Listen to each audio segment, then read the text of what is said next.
Each year, Microsoft Research hosts hundreds of influential speakers from around the world, including leading scientists, renowned experts in technology, book authors, and leading academics, and makes videos of these lectures freely available.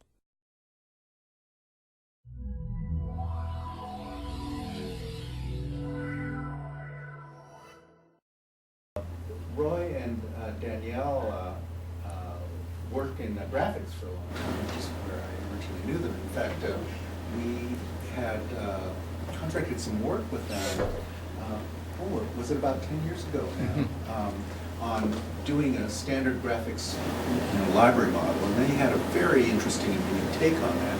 My understanding, at least from what Danielle tells me, is that that has blossomed in a direction that we could have never imagined. So, without further ado, I'll talk about it. All right, I guess I'll get us started, and we'll add Roy in a little bit. Thanks, Jim, and thanks, Lily, for setting this up. We're going to talk a little bit about semantic modeling as it relates to the discovery process. And Roy and I are with a company down in Portland, Oregon. The company is Thetus, and we are not researchers. We're actually in the enterprise, actually doing this stuff. And our customers are extremely demanding in that they really want to see their own information from their own perspective. They want to see other people's information from their own perspective. They want to understand increasingly complex systems. And they want to use semantics as a way of being able to connect internal and external information. So I'm going to talk a little bit about what we actually do for a living, and then we're going to carry on, and I'm going to conclude with a demonstration that involves the Social Computing Symposium, so you can see actually how this stuff plays together. So with that, here's our world. We live in this world of interconnected systems of systems, and it doesn't matter if you're talking about procurement risk or if you're talking about transportation systems, stormwater, environmental engineering. We're all working with information that was collected by somebody else for a different purpose. And what you're trying to do is see systems on a scale that's right-sized. If I want to ask hard questions, is global warming happening? Well, do you mean in your backyard in the next 2 weeks, or do you mean in your community in the next 10 years? Scale, scope, perspective matter. Do you mean global warming as it relates to temperature, or do you mean as it relates to carbon or lifestyle or any number of other things that might be considerations in your problem space? So when we started the company about 6 years ago, we started by working with a couple of research organizations, and we did this because we picked a nice and complex problem space. So we initially worked with a proteomics group out of Oregon Health and Science University and an atmospheric and environmental group out of Oregon State University, College of Oceanic and Atmospheric Science. And we found that pretty much everyone had the same challenges. They were trying to glue together a picture with a changing information environment where they weren't able to control all of the information in that bench science environment that a lot of them grew up in. We had great success in doing that technically, and financially decided that it would be a lot more lucrative to move out of the research realm. So we started working with people in energy infrastructure, started working with fusion centers where you've got law enforcement who are trying to collaborate with community health, with gang organizations. All speak different languages, want to put information in, get it out, and have it contextualized. So people who are in law enforcement want to know aliases, need to know aliases. People in community health don't want to see that stuff. Relationships really, really matter in this context. We work heavily with U.S. federal, a number of the major intelligence and defense agencies. So we spent last week in Nashville, Tennessee with Microsoft promoting our work with Virtual Earth, SharePoint, and looking at some of the things we might be able to do to take advantage of photosynth. We also are now working in the financial community, largely with an eye towards bringing longer-term financial metrics to bear. So instead of looking at things like quarter-to-quarter earnings, how do you look at things like triple bottom line accounting, where you're bringing together social and environmental factors and giving people some sort of idea of their long-term viability? So we're going to talk today a little bit about the past. I'll skip through this very quickly. Jim did a great job. We're going to enter into how we got from 3D graphics into semantics. Roy's going to do that really quickly for us. And then we're going to talk about knowledge modeling, knowledge services, and conclude with a demonstration. So just very quickly on the history part, several of us spent way too long in 3D graphics. Ironically, first project Roy and I worked at Microsoft was called Chrome. And we then moved on to a thing called PC model, and that's parameterized and constrained modeling and methods, and that's the basis for our workflow network. Microsoft was very generous in letting us publish that work, and it's turned into something that is the whole backbone of automated processing of information contextually in our system. I attended the Social Computing Symposium, and so decided that it would be appropriate to do a demonstration using that information. And we've recently started working with Microsoft on a new effort around carbon modeling. And we're doing this through HDR, one of our customers, a consulting engineering firm who's looking at systems. So we've got a number of ties. We use a number of technologies, and we're looking forward to sharing how we do that with you. So Roy's going to talk generally about modeling, and then I'll come talk products. Okay. I actually was a modeling geek long before I was a graphics geek, and I was a finite element jock in structural analysis. Modeling to me is how I see the world. And we talk a lot about simple models, well understood models like gravity, causal models. You drop a ball, you can guess what's going to happen. But really, those aren't the interesting ones. And okay. And what's really interesting is the models that get to be more chaotic, more interesting, that are systems of systems and are often unpredictable. So we talk a lot about the observed reality, what we can see, what we can measure, what we can document and instrument. And we talk about the models we put together and what we're going to predict from that. And what's really important is that we can capture the whole workflow piece in a reproducible way so that people can look at models, look at past data, look at predictions, look at what's happening in the future to decide whether their models are good. What's really interesting to us, though, is the part that starts to happen around policy and the opportunity to influence the world that we live in. And so we're really talking about policy models, models that are sometimes really difficult to quantify, behavioral models, things like that, and talking about how we start to push, given what we observe, what we predict, how can we push the system to move it towards what we'd really like to have as an outcome? And that's led us to a lot of work with people who are doing policy modeling for water or energy or things like that. How does this relate to semantics? Well, we actually stumbled into semantics kind of ass backwards.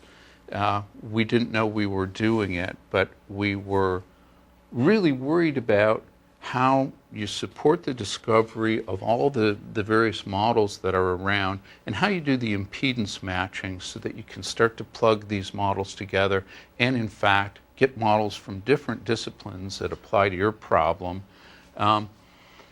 We needed to support how you present the results and map the results from models that come from different disciplines into some terminology that's meaningful for you and whatever problem you're solving. We needed to promote the discovery of novel relationships, and so we discovered a lot of things in the OWL and RDF community that really gave us a formalization that we could use for inference and discovery and presentation. And so that's really where the semantic part came here, is we needed some way that we could talk about the world in a very abstract conceptual, and when we talk about uber ontologies, we don't believe there's any uber ontology, but we believe there are some pretty common abstract ways to organize things that you can talk about and model around, and as long as you use the semantics well, people can extend those models into whatever discipline space they need. And you're next, right? Alrighty. So as computer technical folks, we tend to think the world is all about the data. we tend to think that all of the things we need to know in terms of modeling are in the information itself. And really, we as a company tend to look at the problem very differently. We think it's all about the model, the view, the perspective. And so as the information assets are ever changing, what you really want to do is capture the model that you're using and render a view so that you can actually see things from very different and changing perspectives, both in terms of the understanding of a changing information climate and in terms of the understanding of an ever-changing model. And so when we're working on these kinds of problems, we have to design systems where the models can change and we track the changes as one of the most important metrics of the community understanding.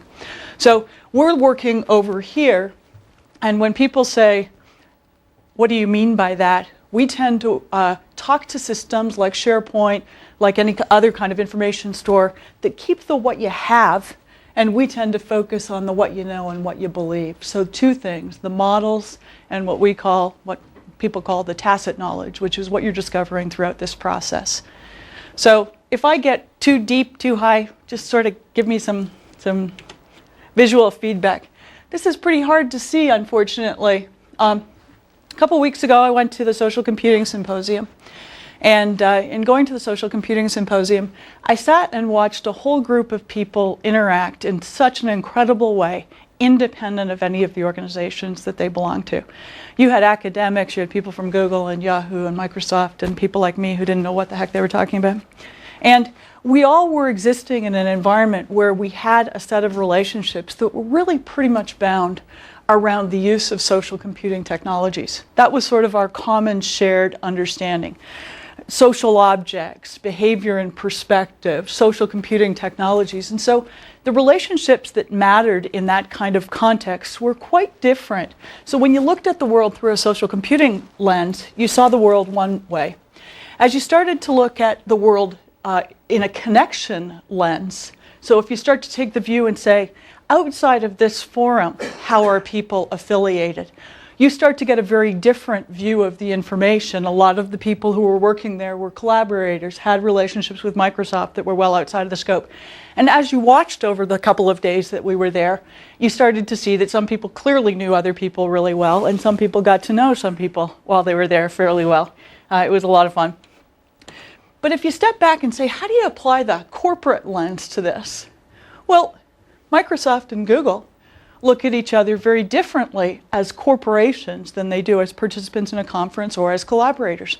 And so the terms and relationships we use when applying those different understandings are very, very different.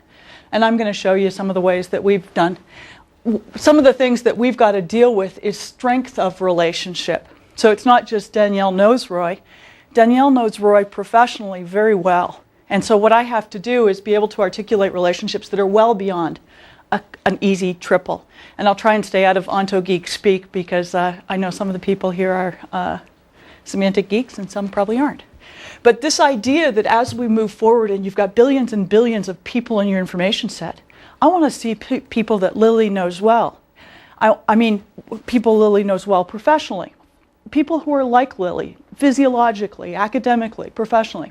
So what we've got to start to do is capture context so we can overlay different models and be able to see things from very different perspectives. And that's our little world. So the classic vendor piece will tell you actually what we do for a living. The part that we do is we make a semantic knowledge base. And one time Oracle thought they were being particularly mean to me and said, you guys are just the comments field. And somebody yelled from the audience, that's where all the good stuff is. And we pride ourselves on bringing meaning to all of that stuff, bringing context and perspective. So at the core of our underlying knowledge base are three key pieces. The first is the modeling component so that you can keep different ontologies or models in different namespaces and put policy around them so you can say who can see them, who can read them, who can write them, and you can track lineage on all of those things. The second is the metadata indexing and search piece so that you can extract context-appropriate metadata and connect it into a knowledge model. So a lot of people talk about triple assertions. We want to be able to say when somebody says Danielle knows Roy, were they talking in the context of a professional relationship or a social relationship, or what was it?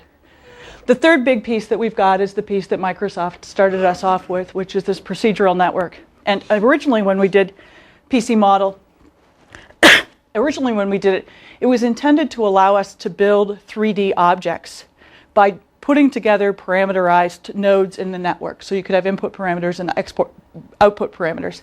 We then took that and applied it more generally to a workflow process so that you could process information, route, notify, filter information, and extract lineage. So that I can do automated processing of information and show you an information picture that's relative to the problem space you're most interested in. So this has really been a key thing. Overlaying policy and lineage on all of these components allows us to see how the information environment is changing.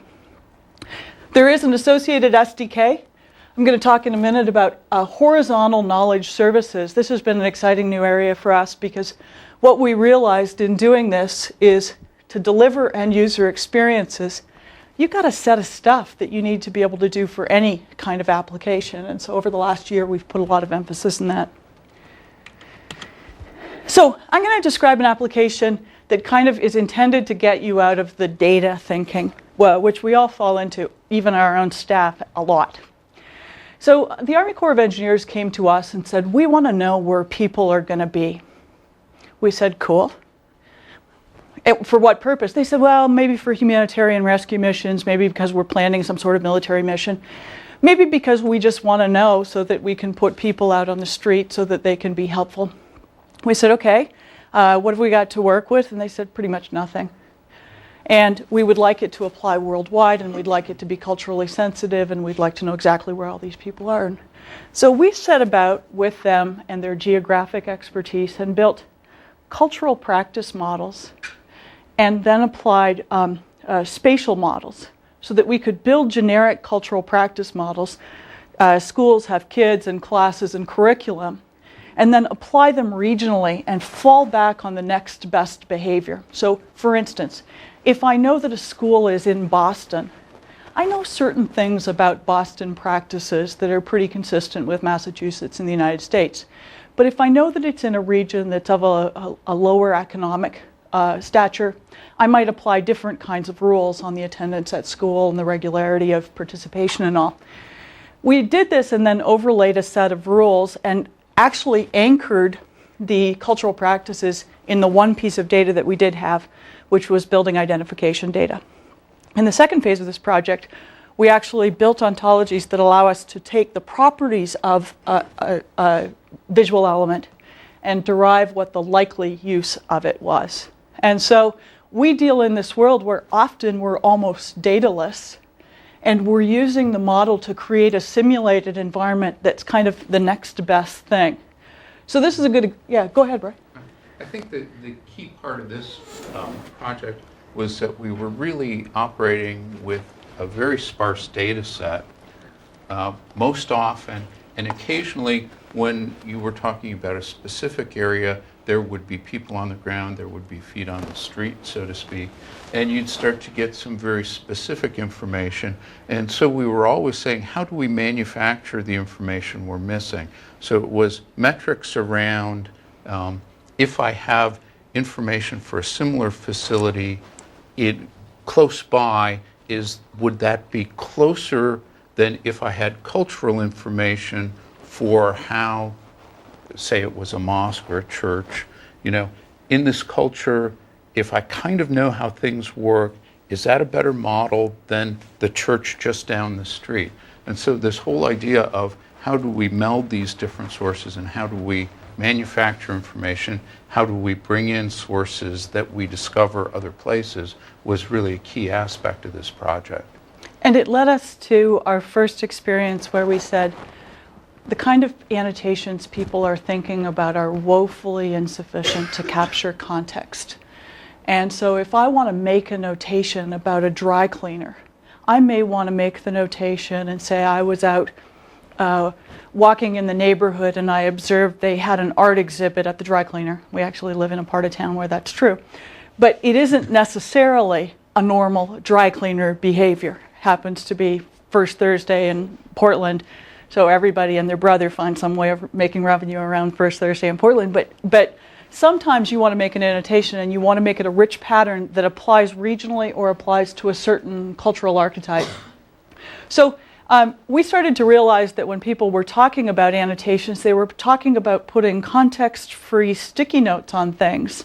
And this was the first experience where we said, we not only want to capture your tacit knowledge, but we want to be able to contextualize it right there when we do that. Wow, got my first victim. Second example, and these are just intended as example applications. This is an application that we do with one of the law enforcement fusion centers where they're merging information from 23 different disciplines and providing people with contextually relevant information back. So if I'm a cop, I get to put my stuff in cop speak. It gets fused with all that community health and gang enforcement and all of that other stuff. I get back a cop view, and I see the concepts that matter to me spatially in a database around concepts that matter. In fact, what we do is much richer relationship graphs in space, but turns out that you can only use mocked up data when you're doing public presentations.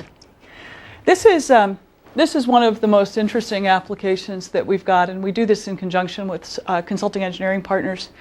But the city of Portland came to us and said, we're going to spend $1.4 billion in 7 years, and we just spent $1.4 billion, and you guys have this problem too. We're putting way too much stormwater down our storm drains, and we're covering more and more of our surface area with impervious surface, so more water goes down the storm drain. If you are one of the 770 communities in the nation that has combined sewage overflow, it backs up and puts sewage in your streets. And Puget Sound has a huge problem here, absolutely huge. So what we really did was use semantic models to right-size information presentation to people who can make a difference. So in this case, this is a view that's intended for residents who want to be able to say, this is where I live, let me see my lot, and in this case, the only data we have from them is lot line and house layout that we're getting out of a GIS system. Based on that, we calculate how much water they're likely putting down their storm drain if their lot's covered in concrete. We give them a little palette for configuring their lot, and the palette is generated around which types of incentives or which kinds of programs apply to your lot characteristics based on clay, based on elevation, based on all kinds of things. So where I talked about model impedance, we're really looking at what fits. And finally, we're saying, you just moved up to rank number 3, you get a coupon. In the background of all of that application, the City of Portland is asking who's responding to what kind of programs under what kind of conditions and what difference is it making. Because if there's any way that I can get community participation and stop the need to build additional infrastructure while improving the local habitat, it's a huge win for everybody. So in this case, we're working with people who've traditionally done transportation and environmental infrastructure to eliminate the need for infrastructure. And so this really, of the first slides about modeling, in this case, all the water models are very well understood engineering models. We know how water runs off. We know things about how it rains. We know how big we need to make pipes. We know how much all that stuff costs. And then there's the policy, where do you want to go? What do we want to change? And the whole part, how do you start to influence people to move that way? What can you make available? And then modeling what they might do, predicting what they might do, getting continuous feedback so you can better craft programs and policy in the future. So it's really around long-term projects that involve an evolution of what you know and what your models are over a very long time span. So a lot of what we're doing is working on policy and behavior, as Roy said, and anything that involves people doesn't have that engineering formula that we all know and love. People do different things under different conditions, and turns out they respond 27% better if asked to do a campaign not by a politician. And that's pretty difficult for the politicians to understand that turns out that elected officials don't have a lot of credibility when they tell you what to change on your house. So those little things are things that you actually want to build in so that your campaigns can be more effective. Whether they do or not, that's a different story. This is a Washington project that we're doing across the state of Washington. And did you have a question? Or just? Well, one question is, how stable is that number, 27%, right? Yeah. Over the course of time or in different geographical One locales? campaign. You know, and that's what you want to do, is you want to build that in as a property and then constantly evaluate it. Under what situations do politicians have higher credibility? And what we do is we build baseline models and we use them as evaluators. So if you think you're going to get a 7% response to a direct mail campaign, when do you? What were the other factors? Turns out the city of Portland is phenomenal at sending out mailers during key holiday seasons. You know, and they just don't put that into their thinking. They do now because they get a much lower response rate to downspout disconnect when you're having a turkey. But The point is that people are very different from machines. They're interactive. They respond to their environment, right? If I find that I'm getting all these mailings at Christmas and I'm busy with Christmas and I want to hear about it, fine. Then if I start getting them in July, there will come a time after a certain amount of training where I'll say, you know what, it's all in July. I don't want to hear it anymore. right. And I think that's what you're trying to do is build community-centered models so that when Portland gets a set of knowledge assets and Seattle says, I want to start, Portland's knowledge assets are better to start with than Indianapolis models because we've got some demographic and cultural similarities. And that's really what you're trying to do, is get everyone to not start at ground zero and understand some of these interrelationships and interconnections. And there's a lot of other considerations in those models. You know, we use rain barrels in Portland because it doesn't freeze. Turns out in Chicago, every degree increase in the heat island costs $150 million, according to Mayor Daley, in incremental air conditioning costs, which of course then has an effect of increasing the heat island. And so during this process, they're doing green roofs and water retention for temperature mitigation, not for stormwater collection. So, you know, where's the model end? And I think that's the whole thing. Can you build them, evaluate them, and start to use them in a way that you start at a better position than just sort of guessing, which is what we often do now. And I think, again, you have a sparse data set with those kind of models. You have places where they actually have monitored. You have, particularly with the social models, it's difficult to figure out what is causal there. You have coincidental models. We've statistically seen that these things are correlated, but we have no idea which one to push to get the other one to happen. So, but I think Jim started and said a lot of people try to build supermodels. You've heard about regionalization, you've heard about human activity, you've heard about demographic and environmental sensitivity. So this is an application that we're doing. I picked some for the state of Washington. This is an application that we're doing with our partner HDR, and it's a offset credit purchasing system, but the offset credit purchases are all environmental. So if you're going to put a Walmart in wherever, you've got to buy offsetting water credits, and those water credits have to be matched up against one of the fish board's environmental objectives. So what's happening here is you've got a buyer, the Walmart owner, a seller, people who own land that can be offset, the EPA, who's trying to make sure that we actually adhere to some of the environmental regulations, and all of the fish boards that are trying to make sure that they regionalize a lot of those rules. And so what you've got is different interaction models across that system.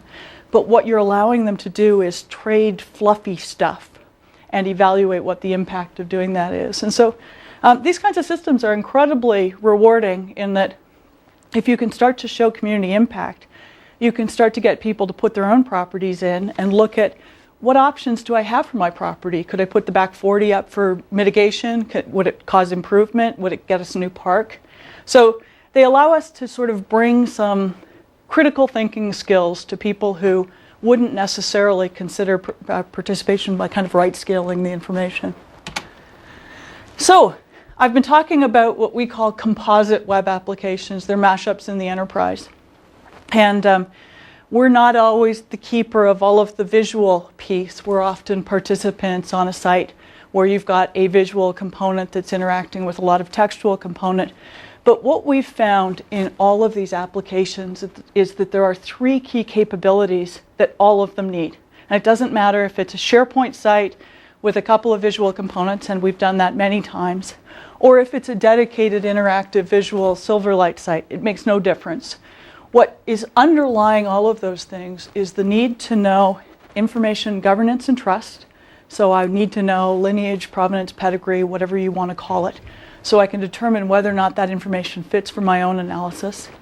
I need the ability to do rich annotation so that I can actually capture what I'm observing, so that as there is something new observed, I can quickly say, under these conditions, these people are angry. Turns out, organic grocery stores are really, really, as we might expect, great places to offer environmental campaigns. But that only hits about 7% of the market right now, and you've got to be able to find out where else people might be open to participation. And this third area, which is this area of what we call abstraction, which is allowing people to see information assets that other people have from their own user-defined perspectives.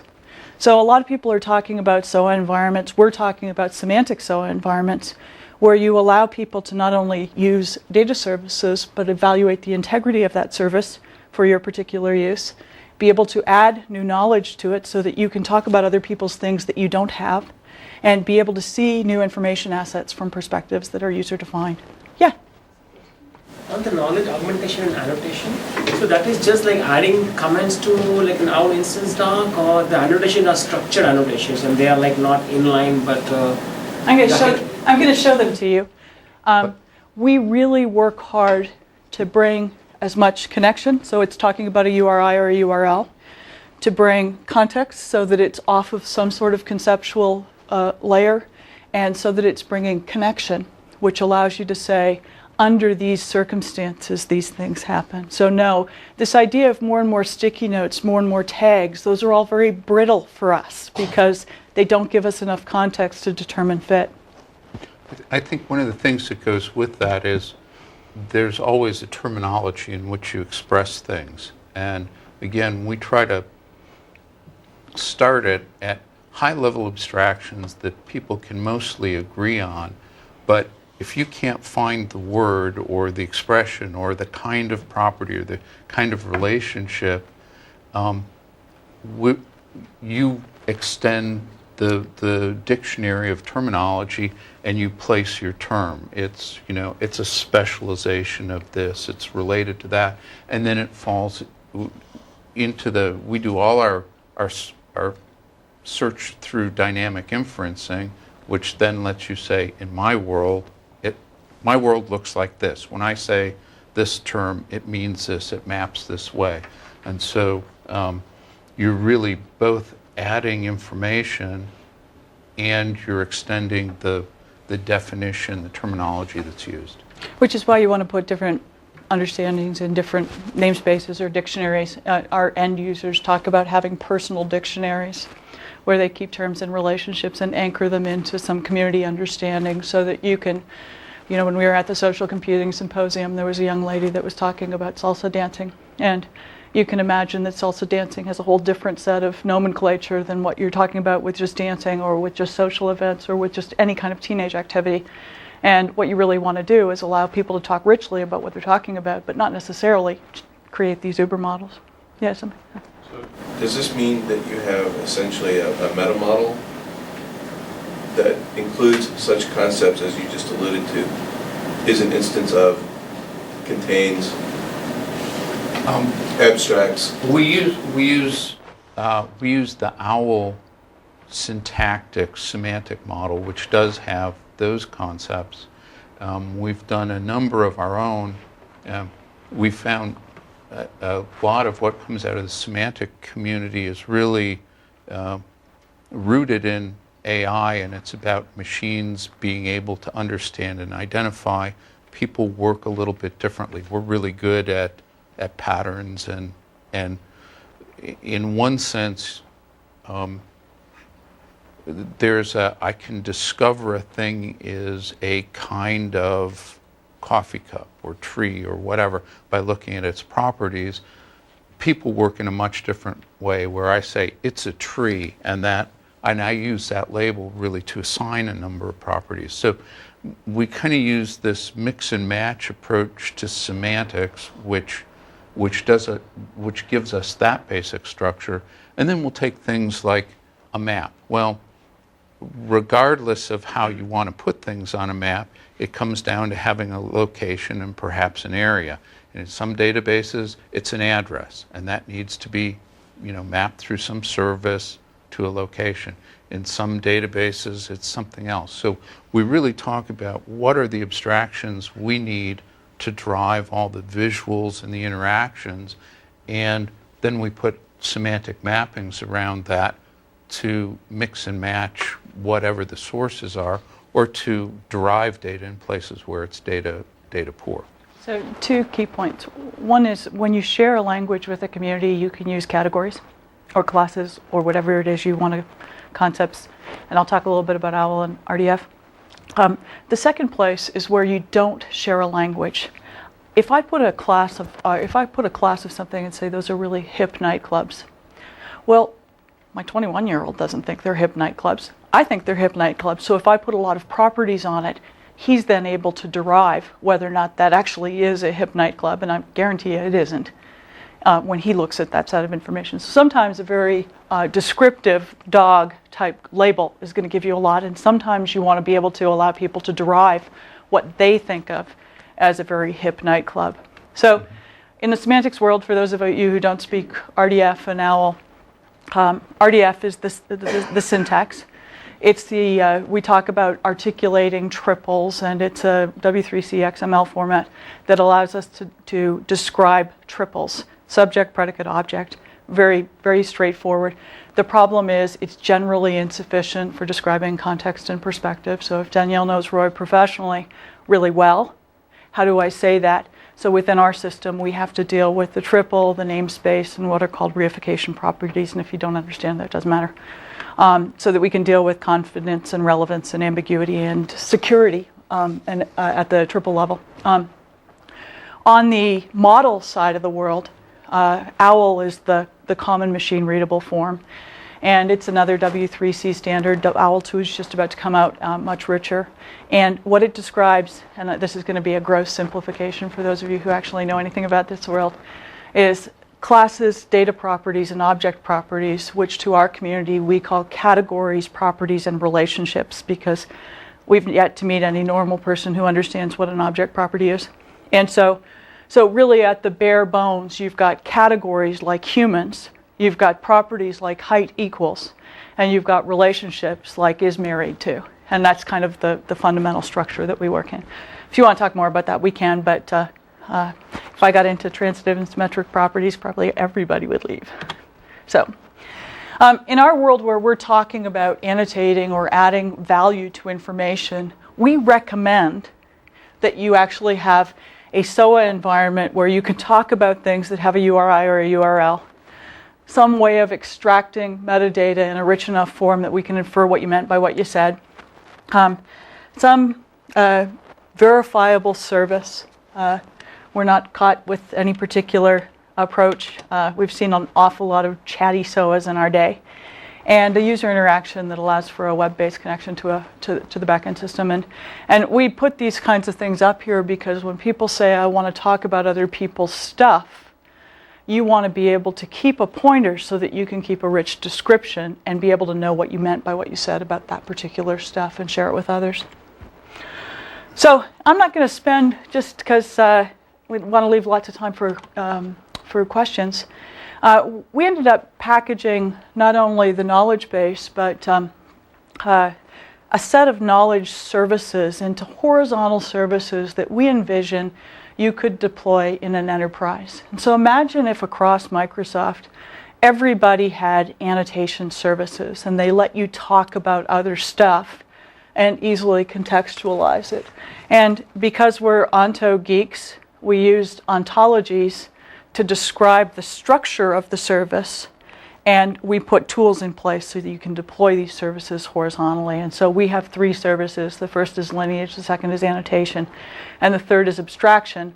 And they're intended to allow you to talk about other people's stuff.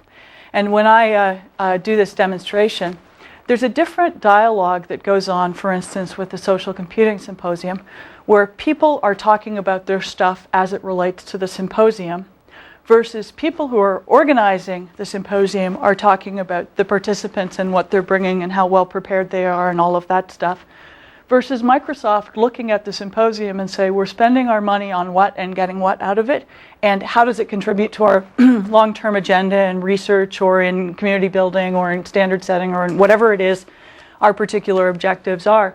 And so this idea that you're seeing things from different perspectives, but allowing people to add and filter comments so that Lily can see stuff that community participants don't see is really kind of key. And so I'll just walk through this really quick. Whole idea is that we've got these knowledge services that can talk to internal and external information sources, be able to connect up SharePoint content with websites of interest, with other things where you say, I looked at this and it conflicts with our internal understanding of these kinds of things. So Lineage has a lineage ontology. That's what they look like, and we document them really well so people know what we mean by what we say, and if you want to geek out, we can do that. Generally speaking, it gets presented in something very temporal. I didn't put anything very good in there. We have an annotation service, and it's got a very simple ontology. It tends to be presented in a much richer way so that people can make interesting annotations. And then we've got an annotation summary dashboard that we're just doing that says, how is our understanding of these things changing?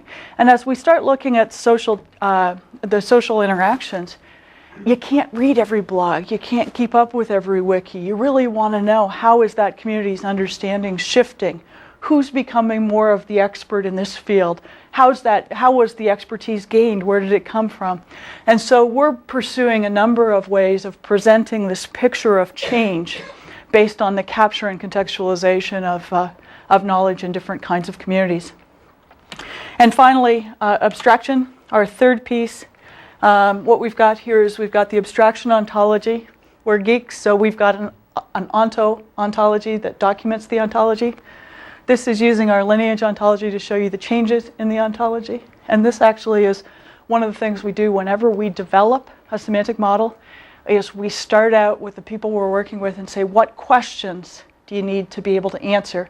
Because the only way to evaluate the effectiveness of any kind of semantic model is to know whether or not you're answering the questions people ask. And this is the part that's always missing when you pick up somebody's ontology. You sort of say, oh, you've got a time ontology or a threats ontology. What threats were you worried about? Under what conditions?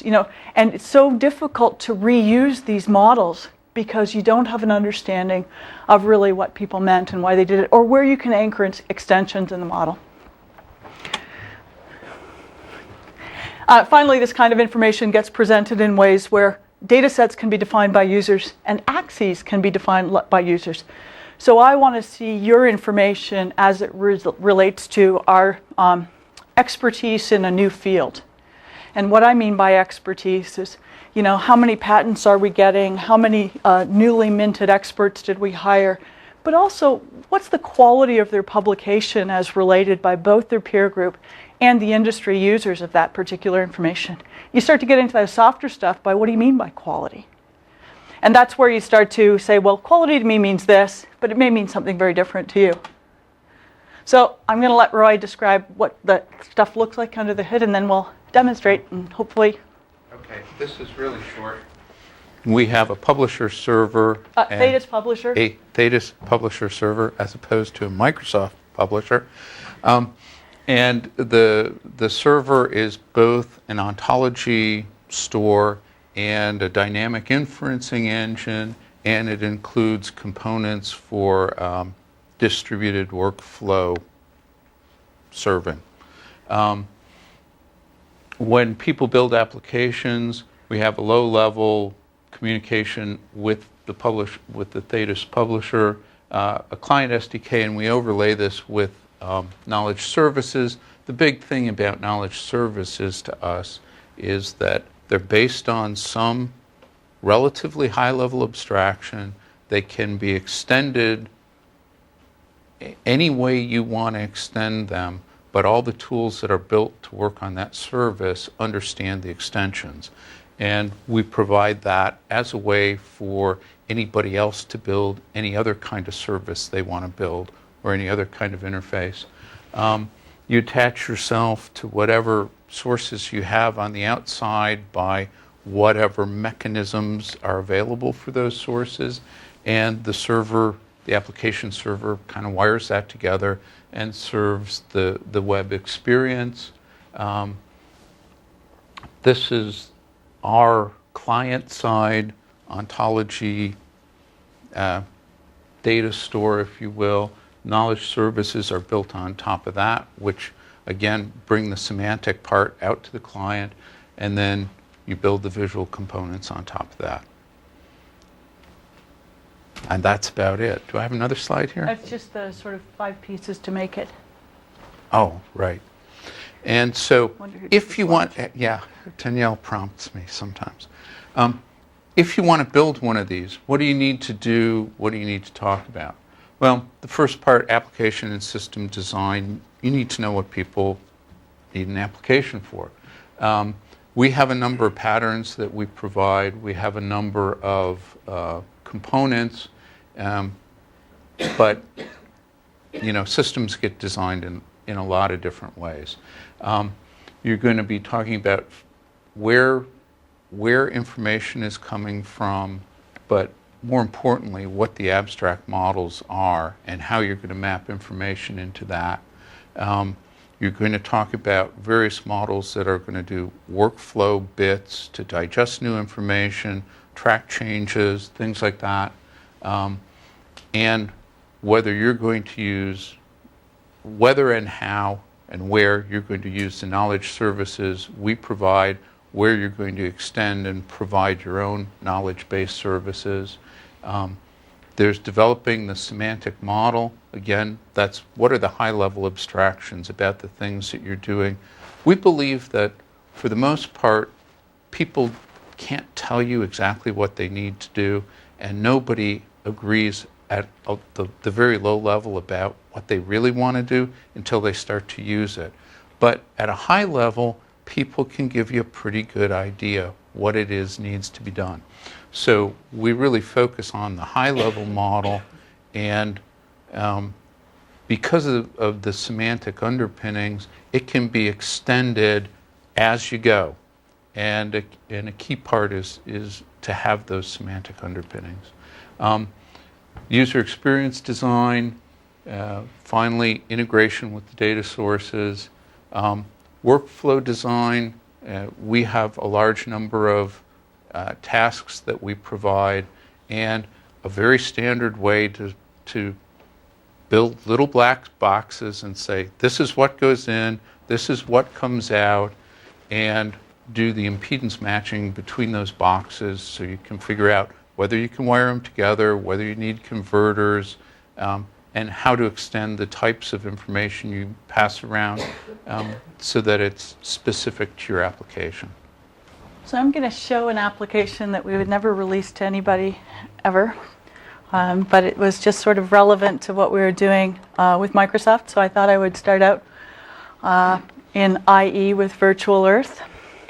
And what you're looking at here is this application framework was developed for something totally different, and I stuffed our social computing information into it just for fun. So what you're looking at up here is you're looking at, I have logged in as Danielle, and I have, in this case, 6 different personalities. And these are conceptual layers that I defined of things that might be important to cabbies, to realtors, to public infrastructure folks. And so right now I'm in the cabbie layer, and I'm going to say I'm interested in fancy nightlife. And you can see I pull up a number of places. This one's particularly interesting to me because fancy nightlife, in the case of a cabbie, is Pizza Express. And what we've got happening here is we can see that Pizza Express is one of the places of interest in that conceptual layer, but we can also say, what have people said about Pizza Express? And what I'm doing here is I'm actually bringing in annotations that were grounded in that conceptual layer. And if I did this well, I would actually bring up concepts that better describe stuff. So actually when I add, so let's go ahead and add a new annotation to this guy. When I add a new annotation, excuse me, I can barely see the screen. Oh, sorry. We'll go back to Pizza Express and see him in the other side of the world. Again, note to self, wear glasses. So I go back to Pizza Express and I say, I'm interested in adding an annotation. I have to get off them. And I'm going to edit the annotations and create a new annotation. And it gives me back an annotation that says, Herb likes it. And I'm going to say, okay, I actually want to turn that into a relationship graph. And I'm going to just put it over here. And I'm not recommending this UI for this particular purpose. But I want to be able to say, and this is not a semantically appropriate triple, it's just describing relationships. But Herb likes it. And it turns out that Herb is a person. And so what I've done is I've actually right there in place. And if I was doing this for real, I would have extremely appropriate stuff for each of the concept layers, but I just grabbed a bunch of stuff kind of loosely. You can see down here that the ontology is actually driving a lot of the subclasses stuff. So depending on how well you categorize stuff, you can start to get concepts that are much higher fidelity in place right in there. And in one of the applications that we're just doing, you can actually describe things like the hours and turn them into a pattern. So I now know that this is a fancy nightlife for cabbies. I can go ahead, describe the properties of that particular place, and turn it into a pattern so that that particular pattern applies to anything else that's like it. And so this idea that I'm now starting to derive tacit knowledge that's contextualized allows us to see what we're observing and when we're observing these things. And so I can look at it in a timeline. I can look at it in a connected view. I can go ahead and say I want to see this as it relates to model-based views. I can center this guy up and actually see how these things relate. If I had defined relationships around this, I could look fairly closely. So if I take a look, let's go back to the map-based view. And note to self, larger font. Switch to a public infrastructure view. I'm going to see concepts that apply to public works. And these don't necessarily have anything to do with any particular data layer. These are conceptual layers. And we have people who define conceptual layers by all of the properties that they have, the sources they come from, whether or not somebody's actually reviewed the material. So I might look at peer-reviewed research papers, for instance. And to me, peer-reviewed research papers are peer-reviewed research papers who've been reviewed by a peer I trust, versus something that just happened to get published in whatever publication. But I'm going to switch over and take a look at the social computing layer. And it turns out that when I turn this particular layer on, we only had one participant from London in the social computing symposium. And when I take a look at that particular individual, it's Alexandra. And I don't think I don't have any annotations about her, so I'm going to go ahead and say, let's go ahead and take a look at Alexandra in the model view. And let's center the world around her. And we'll move her to the center of the world. And what we're looking at here is you can see that there aren't a lot of relationships that relate to her. So let's pick something, well, let's see actually what relationships do relate to her. She directly links to Molly. You can tell me if any of this is right, Lily. I don't know. She holds a Twitter account. And she's got a home page. She's from London. She's attended the Social Computing Symposium, clearly, because that's how she got in here. And when I expand this node, I can actually see that all of these things relate to everybody for obvious reasons. So when I go in here, I didn't attach a mouse to this, sorry. So I'm going to have, Roy, could you get me a mouse? Because otherwise I'm going to get a pile of... Oh, this mouse. Yeah. I actually did this on my own laptop, and I had to bring my own mouse. So when I look at Yuri over here, and I want to expand Yuri by one node, I can see that Yuri actually works for Google and is based in Mountain View. And when I look at Yuri, I can see that I've got some annotations on Yuri. And this annotation relates to Let's see, he moved from Finland apparently. I think that's probably true. And as I start to expand on Google, you can see that the things that I learn about Google are that they have a group called, has a group YouTube, and you're looking at a very, very short development process for this particular not very good application. Have group open social.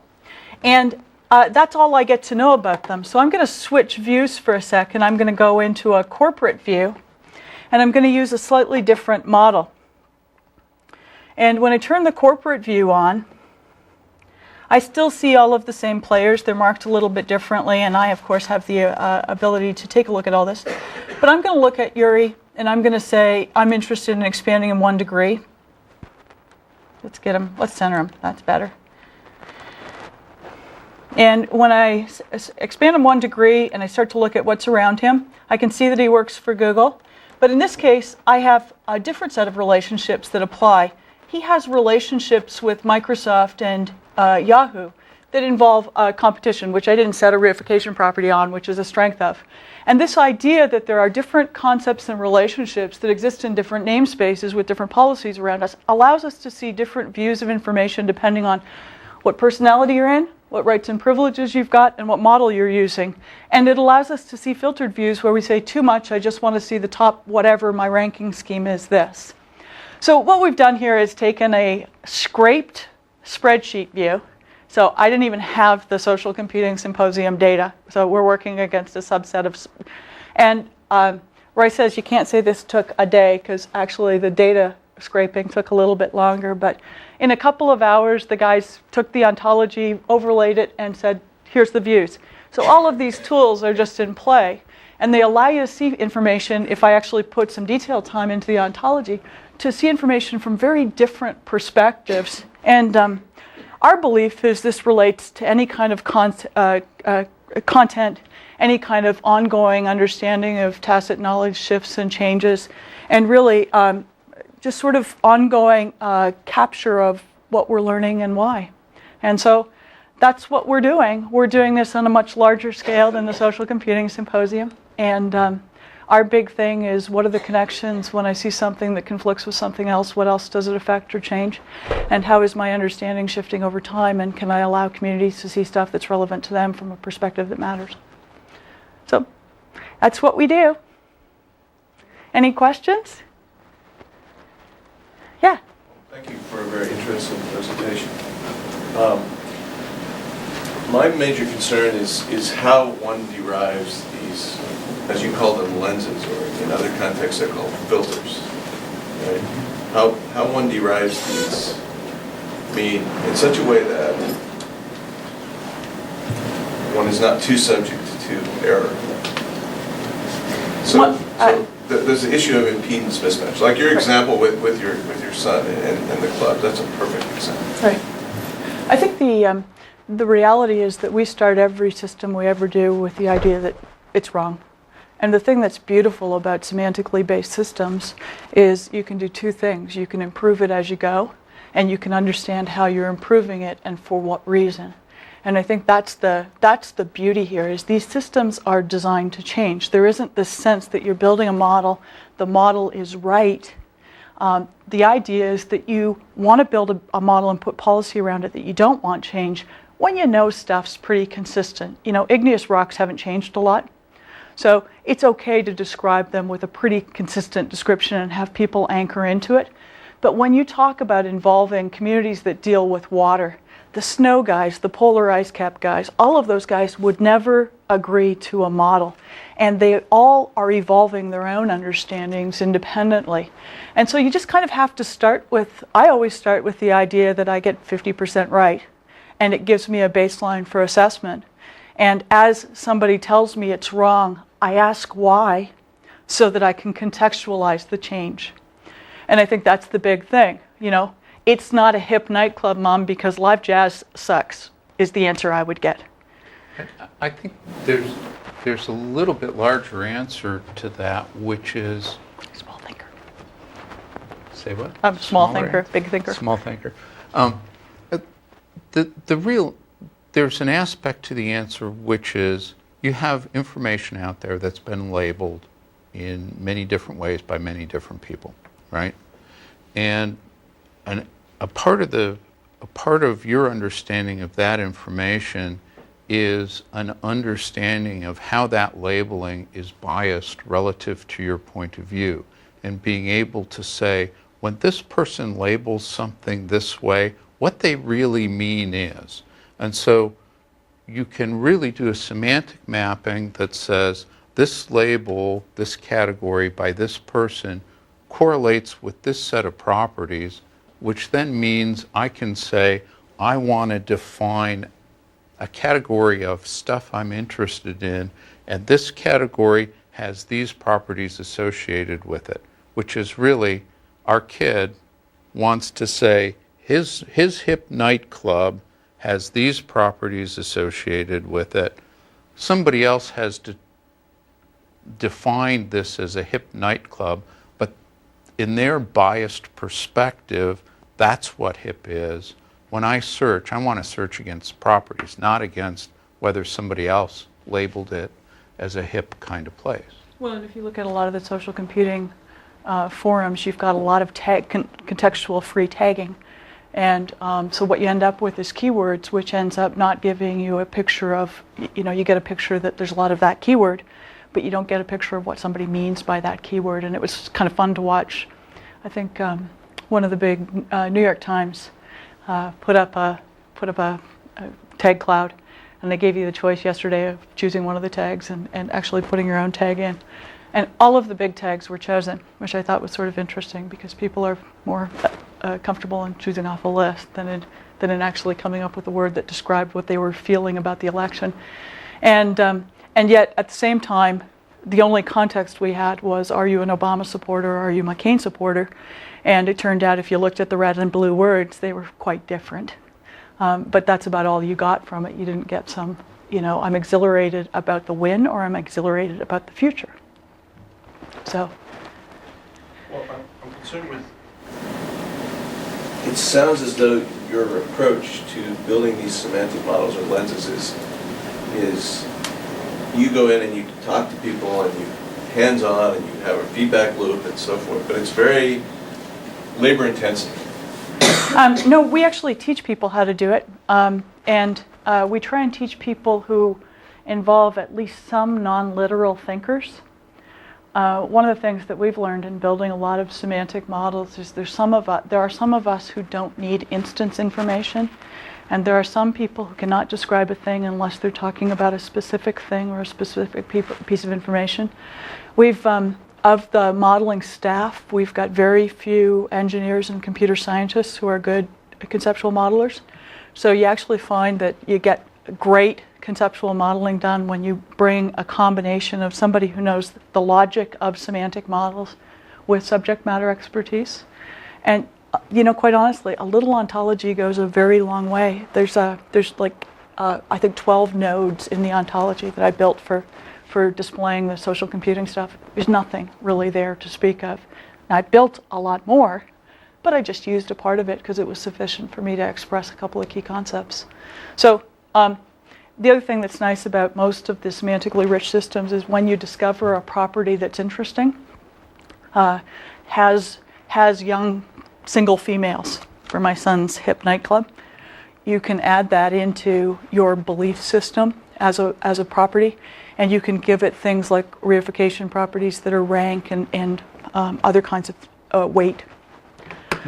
So you don't have to get it right, I guess is my point. But clearly semantics and schema are not the same people. Yeah, and I think, there's a part where you say, how do you define the lens? Well, we work on starting points. We don't define the lens. You define the lens. When I come to this and I want to look at things, I create my own lens. I start to talk about what's important to me, and depending on what I'm doing, I may have 8 or 10 different personal lenses that I use, and they evolve over time. And so, and yes, sometimes I miss things, sometimes I get stuff I don't want, and I continue to refine my lens as I do that. One of the things about semantics is it really kind of gives you a tool to talk about closeness. So you can say, well, I thought this would be a good lens. I'm not seeing what I want. Expand it a little bit. Show me what's around it, and let me refocus it. So it really gives you the opportunity to do that. And I think that that's part of, it's up to you to evaluate whether your lens is a good lens. If it doesn't give you the information you need, it's not a good lens. This is one of the big things about the standards, is they give us a vehicle for publishing lenses that are information independent. And one of the things that we've found is that unless you publish them with that rich description of what they were intended for and what the points of expansion are, you actually provide someone with something that is near meaningless. If you look at some Web Central, which is where a lot of ontologies are parked, you kind of look at them and you go, wonder what questions these people wanted to ask. Why was this thing done? And so I think that the community is at large looking at better publishing metaphors so that they can make these ontologies available, and you can start with something that's close enough for. And there's some really good ones around cultural, political, social modeling. There's the base ontologies for time and space and all those kinds of things are in good shape. We tend to find that, by putting a bunch of them together, you can get a partial solution and start to just work on the parts that you think are your unique problem. Well, I'm just concerned about scalability, right? Mm-hmm. I have 320 million users I'm concerned about. I cannot go, even with this whole room full of people, one by one, asking them questions. I need to somehow, in an automated fashion, create these ontologies that are appropriate to the person. And as you say, each person has at least 6 or 8 or 12 ontologies of their own, and those may even differ from day to day. So people what's the scenario that you're Are you talking about people who you want to characterize themselves, but you need to kind of get them to tell you about what they care about? So I actually thought about, coming here and thinking about live search and I was thinking about SharePoint, and I was thinking about research papers, and I was thinking about live search. And there's a number of ways that you could actually build a characterization ontology. We do this around market mitigation and a number of other things, where you ask people questions, and you give them not yes, no, you give them sliders. How environmentally sensitive do you think you are? And you start to get people to we do this, your HR department does this all the time, to sort of put you in quadrants and decide on all kinds of stuff. But this idea of, I don't want to say profiling, but characterizing people around interest bases, which sites they go to, how much time they spend online during the day, what are their, how much are they willing to tell you, so that you can suggest models of interest. And they can give you some feedback and say, that chess club thing was just way out there. And I think what you're trying to do is better characterize over time, so you can start to and I don't, I'm very careful about profiling and pushing, but this idea of suggesting things that are like that might be meaningful. And I actually think you can do a lot of really interesting things in allowing people to self-characterize for better ad participation or better just social participation. So the other question I have is, when you mentioned nearness, and you mentioned it again here, what does that mean? How do you define it? It's defined a lot of different ways. And really, when we talk about building an ontology, and you say, I have a class of thing I'll call people, and then I'll group people in different ways, it really is, you really need to assign what you mean and whether those groups are close or not to you. There are a number of different distance metrics we've tried, and certainly you can do degrees of separation, but degrees of separation tends to be pretty inadequate, because in places where a space is highly populated, you'll end up building a lot of nodes and categories, and in fact those things are all pretty close to each other. whereas in sparse places, if you go degrees of separation, you'll identify something as close, which is actually conceptually pretty distant, but you never really had to describe a lot of stuff around it. So, that single node was good enough. So, But getting it wrong actually has a lot of learning opportunities too. Yeah. I think the thing is, for instance, we work with a whole family of general dynamics procurement risk applications, and your baseline. If you think about process modeling, we have descriptive models, and in a sense, what a descriptive model is from their perspective is what they expect to happen in a process. So, say they're rolling out thin client workstations. They expect this to happen in this order. They've made a bunch of assumptions. They want to know when things are happening differently and whether or not the decisions that are making it are contributing to the goal or conflicting with the goal. So they actually develop prescriptive models that are things they don't want to have happen. And so this idea of models that are always right is only part of what you're trying to do. Because if you find a model that's only right when you've got one of these, it's appropriate for one of these. It's just not appropriate for some of these. So modeling things you don't want to have happen, modeling things that don't work, that's a much more fun modeling workshop. You don't have to get it right, turns out. So in your approach, do you take a probabilistic approach? Or is it completely, it's right or wrong, binary? Well, it's right or wrong for what? There's. But given the context, Well, for example, let me just go back to one example. Okay. You talked about papers from authors that you trust. Maybe I don't trust people completely. Maybe I trust them 3 out of 4 times. Or maybe I trust them in graphics and I don't trust them in psychology. But given psychology, given the context, there's still it may not be. Okay, so there's 2 things that are going on here. One is, how do I describe my desires or wants or my point of view, which is around an ontology that's already there.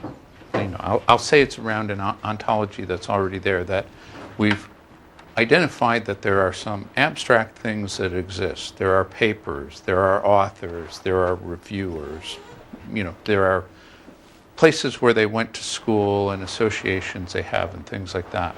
And it's really, when you want to say, to me, I want to rank this reviewer, I want to rank this particular author, I want to rank this author's work in this area. And